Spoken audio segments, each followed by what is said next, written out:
রাজনৈতিক দলগুলোর সঙ্গে দূরত্ব থাকলে এই সরকারের ৬ মাস টিকে থাকা মুশকিল হবে বলে মন্তব্য করেছেন গণ অধিকার পরিষদের সভাপতি ও ডাকসুর সাবেক ভিপি নুরুল হক নূর। ৬ মাসও এই গভর্নমেন্ট চালানো খুব মুশকিল হয়ে যাবে। এনজিও মার্কা চেহারা দিয়ে রাষ্ট্র পরিচালনা সম্ভব নয়, তাই অরাজনৈতিক ব্যক্তিদের পাশাপাশি অন্তর্বর্তীকালীন সরকার তাদের পরিধি বাড়িয়ে বিভিন্ন দল থেকে প্রতিনিধি নিয়ে একটি ইনক্লুসিভ সরকার গঠন করা উচিত।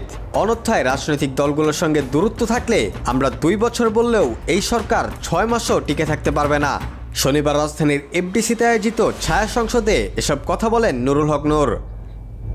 ভিপি নূর বলেন, ২ বছরের জন্য একটি জাতীয় ঐক্যমতের সরকার প্রয়োজন, যারা রাষ্ট্রের কাঠামোগত পরিবর্তন এনে একটি মানবিক রাষ্ট্র হিসেবে গড়ে তুলবে। ৬ মাস ১ বছরের মধ্যে নির্বাচন হলে বিদ্যমান ব্যবস্থার খুব বেশি পরিবর্তন হবে না। এই সরকার একটি অরাজনৈতিক ও বিপ্লবী সরকার। রাষ্ট্র পরিচালনা একটি রাজনীতি।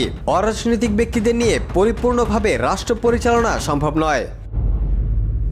তিনি আরও বলেন, আওয়ামী লীগ ও জাতীয় পার্টি সহ ফেসিবাদী সরকারের সহযোগিতাকারী রাজনৈতিক দলগুলোকে আইন করে ১০ বছরের জন্য নিষিদ্ধ করতে হবে, যাতে এটি পরবর্তী প্রজন্মের কাছে দৃষ্টান্ত হয়ে থাকে। Rakibul Hasan, D news, Bangladesh.